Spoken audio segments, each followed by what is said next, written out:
I have the crazy privilege of getting to live in one of the most beautiful places in the whole world.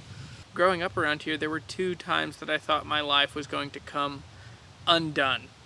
Really scary moments. And guitar is deeply connected to both of those. So the first one, when I was 14, I was in 8th grade. I was a wrestler. I wasn't a huge sports guy, but I was really good at wrestling. I was undefeated for 3 years. And I went in for just an annual checkup, and they found a murmur. And my mom had a heart condition, and so they knew that it was probably serious. So over the next couple weeks, I did a couple of tests running up and down over these mountains from here to UVA. And that's where they found that I have the same heart condition that my mom had. And it meant that my entire life was going to change. So no cardio, no gym, no wrestling. And so pretty much everything, such a substantial part of who I thought I was wrestler, strong, lifting weights, whatever. Those were the things. That was who I was. And so it all got screwed up. I remember it really clearly, the doctor saying, yes, you do have the same heart condition that your mom has. And this is going to change a lot of things in your world. And I remember that he didn't say he was sorry.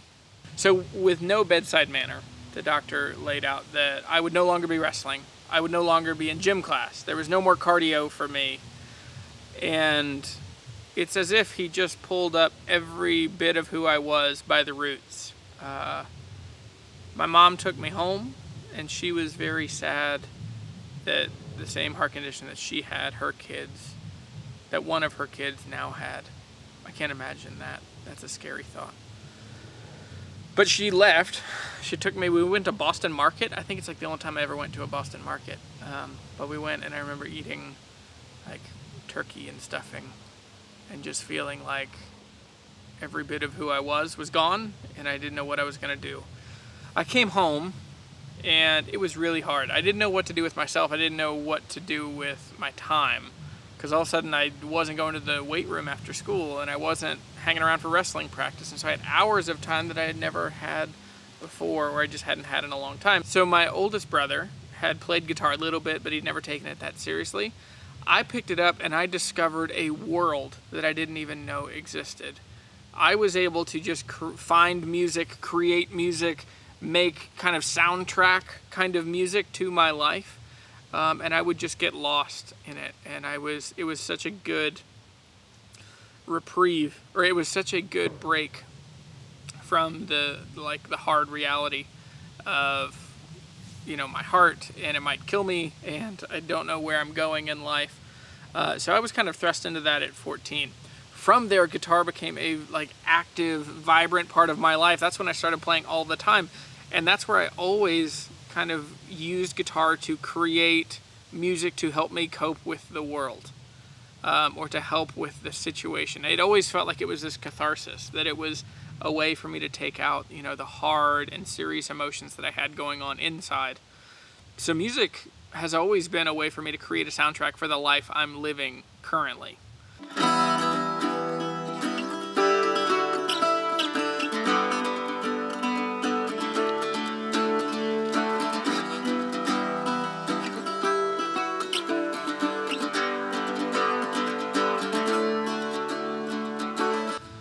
Fast forward, the second time I thought that my life was going to come unraveled was when I was 20. I was working in a guitar shop, and I got a call early in the morning, and sparing details, my mom had died overnight, and I had to take care of my dad and my little brother. My 2 other brothers were not in town.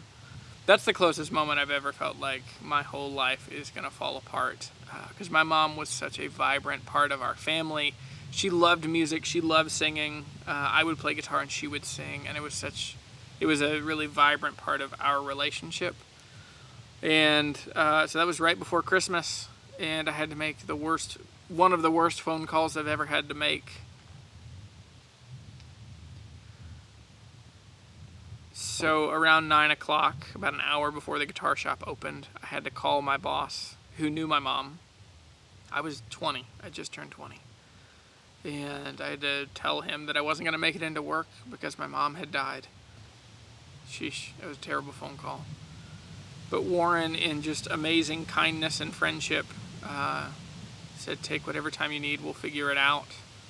And it was a couple days before I could go by. I think I had to go by and pick up a paycheck because it was right before Christmas and I needed to buy presents for my family. He gave me a big bonus that I didn't deserve, but it was just out of kindness. And he just took care of me in a time where he's like, hey, I know you're going to need a couple weeks, so let me know when you're ready to come back. I'll keep writing you paychecks, which was incredible. And that shaped me. That molded me. How you take care of people when they are at the hardest part of their life, when they have nothing to offer. Like, I couldn't work. I would just fall apart. The friendships that I'd made in the guitar world were the friendships that saw me through. And so that's why my channel always talks about friendship and music. That these are two things that will see you through your whole life. One of the worst things in guitar culture is the idea of guitar celebrity, and that you should learn how to play guitar so that you can become a guitar celebrity, so that you can become a virtuoso. You'll be the next Slash, you'll be the next Steve Vai, you'll be the next Jimi Hendrix, whoever it is, and then you see that whole market kind of collapse. Like, they have to keep pumping these things out because there aren't guitar heroes anymore, and how are we ever going to sell guitars if there aren't guitar heroes? We should make a line of Slash acoustic guitars. I think that guitar celebrity is very poisonous, and it is a bad thing for you and me as guitar players. What I think is a much more important message is that through guitar playing, you can find yourself.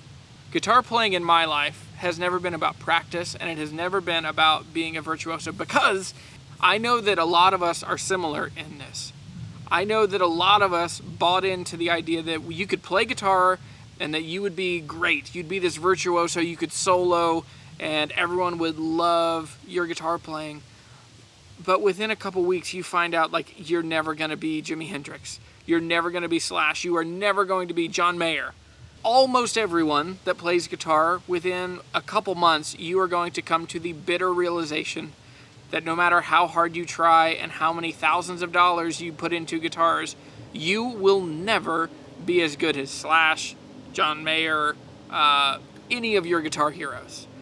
And that sucks. That's a terrible realization. But if you would change your focus to why you play guitar, change it to self-discovery. So for me, I've always been able to use guitars as a way to create a soundtrack for the life that I'm living. And those guitars and that music and who I am are all really tied together. And it becomes just a part of who I am. So for me, guitars are not a hobby. They're much more all-encompassing, and they're much more dear than that. This is not like me building model airplanes. This is, I am not who I am if I don't play guitar. I think that's a much more compelling and it's a much more needed message. So when my wife and I were trying to figure out where we should move, we looked at Nashville. That's an obvious place for someone that loves guitars, loves making videos and creativity and photography, and I have a background in marketing. I mean, everything about Nashville seemed to make sense. But for us, we wanted to be in a place that valued the long life together, those long stretches of ordinary time, and we love the valley. So we came back here. One of the phrases that we kept using in that process is that we wanted to find well-worn paths and create a life in between. Guitars for me have become a regular, well-worn path in my life, and they have created the soundtrack for that life. I've learned so much about who I am, what the world needs, and what I have to offer because of guitars. So I invite you into this journey. That's what I think becoming a guitar hunter is seeing that this is not about being a virtuoso, but it is about discovering who you are and then finding courage to offer that to the world. Because there are people that need to hear about the hope and resilience that comes from these long lives playing guitar. So thanks for watching this. I hope it's helpful, and I hope you learn something about yourself. I hope you spend lots of time playing guitar.